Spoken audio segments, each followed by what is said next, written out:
bon, bah je t'explique tout sur ce son. Si tu n'as toujours pas écouté le son, je t'invite à aller sur mon mur pour aller l'écouter, sinon tu vas rien comprendre à la vidéo. J'ai créé mon son avec l'IA sur le site Udio. Et à la base, c'était pas vraiment le style que je voulais faire. On était plutôt parti sur ce style.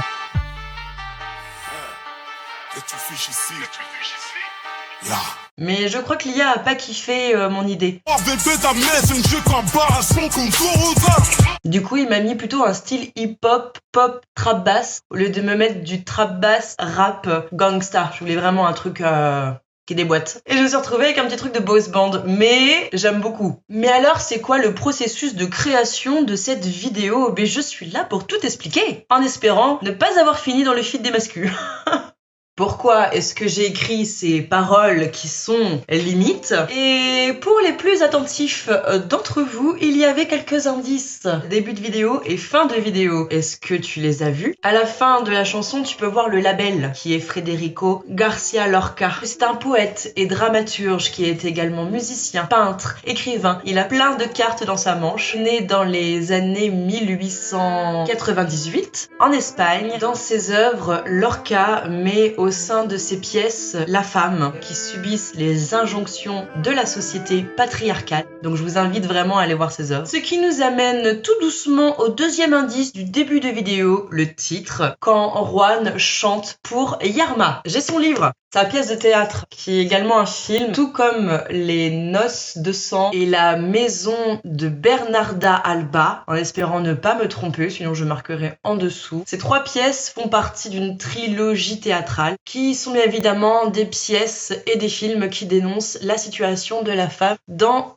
cette époque. Yarma est une femme qui est mariée à un homme qu'elle n'a pas voulu. Son père a choisi pour elle pour le mariage, qui veut absolument, qui désire au plus profondément d'elle-même parce qu'elle n'a que ça à faire, des enfants et la charge des gosses. Son mari, il ne veut absolument pas d'enfants, il est jaloux, il est dur, il ne la touche pas. Voilà, je n'en dis pas plus. Pour le reste, regardez le film ou lisez la pièce de théâtre. Tu vas me dire quel est le lien avec ta chanson qui est sexiste.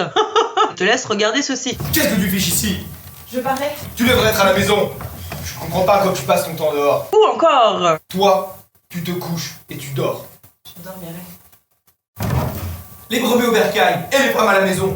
Oui, la demoiselle que tu peux voir en robe et aux cheveux longs, c'est bien moi qui ai interprété Yarma. Ce n'a pas été un rôle très facile à jouer. Le texte est tiré bien évidemment de la pièce. On sent l'amour dans cette pièce, on sent l'amour. Il y a bien une phrase qui nous a marqué dans cette pièce, hormis d'autres, bien évidemment, parce qu'il y a des punchs. Faut s'accrocher, tu te couches et tu dors. Cette phrase était d'une violence. Les brebis au bercail et les femmes à la maison.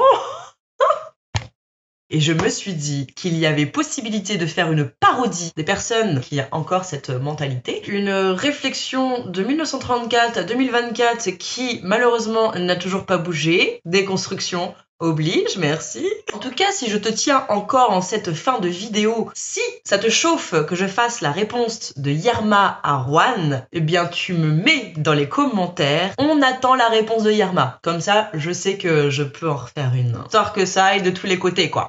Sinon, c'est pas drôle. En attendant, soyez tous bienveillants les uns avec les autres. Nous sommes tous différents, mais c'est ça qui forme les meilleures équipes. Wouh! Bisous!